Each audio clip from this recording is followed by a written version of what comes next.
दोस्तों, यह कहानी तकरीबन 4 लाख साल पुरानी है, जब धरती पर आदि मानव रहते थे और उन्होंने कैसे एक एक चीज का खोज किया। चलिए विस्तार से जान लेते हैं। दोस्तों, एक बार एक आदिमानव ने फल खाकर उसके बीज को अपने रहने वाले जगह के पास के नरम मिट्टी पर फेंक दिया। रोजमर्रा की जिंदगी में दिन भर वो जंगल में फल खोजता और शिकार करता, फिर उसी स्थान पर आकर सोता था। कुछ सप्ताह बाद एक दिन वह सुबह ऐसे ही बैठा था, तब उसका ध्यान उस बीज पर गया। उसने देखा कि उस बीज के एक तरफ से कुछ निकल रहा था।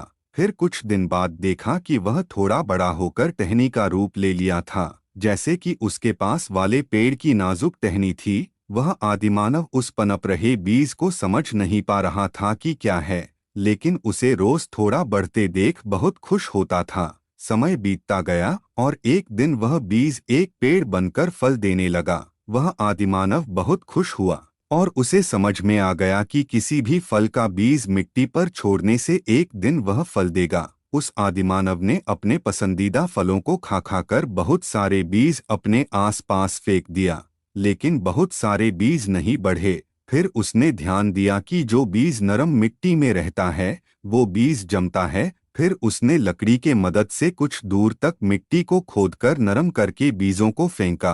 फलस्वरूप पहले से ज्यादा बीज जमा। बीजों को जमाने के लिए आदिमानव ने पत्थर का हल बनाया और खेती करना शुरू किया। दोस्तों, इस तरह से खेती शुरू हुआ। खेती से अब आदिमानव को इधर उधर भटकना नहीं पड़ता था।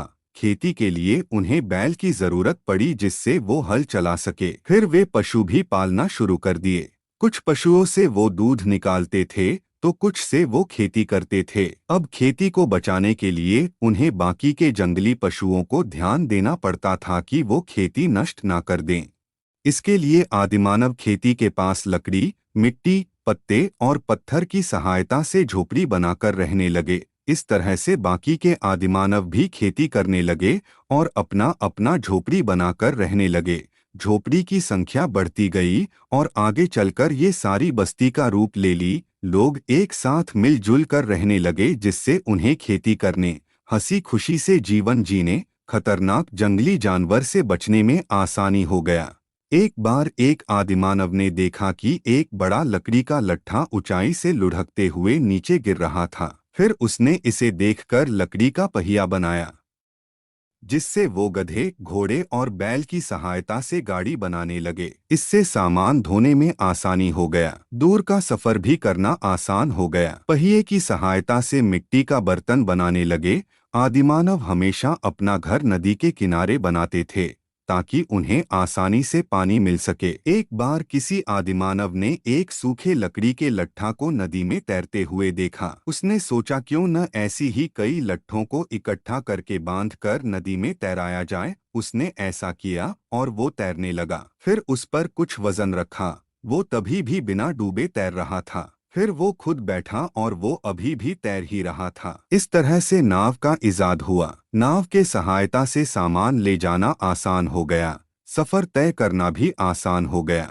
हालांकि सभी तरह के सामान को ढोना मुमकिन नहीं था, उन्हें पैदल ढोना पड़ता था। एक बार एक आदिमानव पत्थर से दूसरे पत्थर को टकराकर उसे नुकीला बना रहा था। तभी उसमें से चिंगारी निकलकर पास में पड़े सूखे घास फूस में आग पकड़ लिया। उस आदिमानव को कुछ समझ में नहीं आया और वह डर कर अपने बस्ती के तरफ दौड़ पड़ा। वहां जाकर उस विचित्र चीज के बारे में बताया और वो सब जब तक वापस आकर आग को देखते उतने में आग बुझ चुका था। बस राख बची थी, जो कि वो भी नई चीज थी उनके लिए। इस तरह से आग की खोज हुई। गर्मी के सीजन में जंगल में आग लग गया, जिससे बहुत सारे पशु भून कर मर गए। उन भुने पशुओं को आदिमानवों ने खाया तो उसका स्वाद कुछ अलग और स्वादिष्ट लगा। फिर वो मांस को आग में भून कर खाने लगे। बहुत से बिजधारी फल जैसे गेहूं, चावल, बाजरा आदि को भी वो आग की मदद से पकाकर खाने लगे। ठंडी में आग जलाकर वो ठंड से बचने का उपाय भी करने लगे। अंधेरे में उजाला के लिए आग का इस्तेमाल करने लगे। समुंदर के पानी को इकट्ठा करके नमक बनाने लगे। समय बीतता गया और नई नई चीजों का आविष्कार होता गया। आदिमानव धीरे धीरे जरूरत के अनुसार नियम और कानून भी बनाने लगे ताकि एक दूसरे के साथ मिलजुल कर जीवन जीने में आसानी हो सके। यही समझदारी और सूझबूझ आदिमानव को आज एक बुद्धिजीवी मानव के रूप में बदल दिया। आज के आधुनिक समय में मोबाइल, रेडियो, टीवी, बिजली, पेट्रोल गाड़ी, डीजल गाड़ी, परिवहन, हवाई जहाज, इंटरनेट इत्यादि सब कुछ हो गया है, जिससे मानव का जीवन बिल्कुल अलग और आसान हो गया है। यही सब बदलाव ही आदिमानव से मानव जीवन का विकास है। दोस्तों, कैसी लगी हमारे पूर्वजों की ये कहानी कमेंट में लिखकर जरूर बताना। चैनल को अभी तक सब्सक्राइब नहीं किया हो तो कर लेना, ताकि जब भी कोई वीडियो अपलोड करूं तो सबसे पहले नोटिफिकेशन आपको मिल सके और हमें मोटिवेशन मिल सके। दोस्तों, वीडियो को लाइक भी कर देना। वीडियो को देखने के लिए आप सभी मित्रों का प्यार पूर्वक धन्यवाद। जय श्री कृष्ण, राधे राधे, हर हर महादेव, जय शिव शंभू।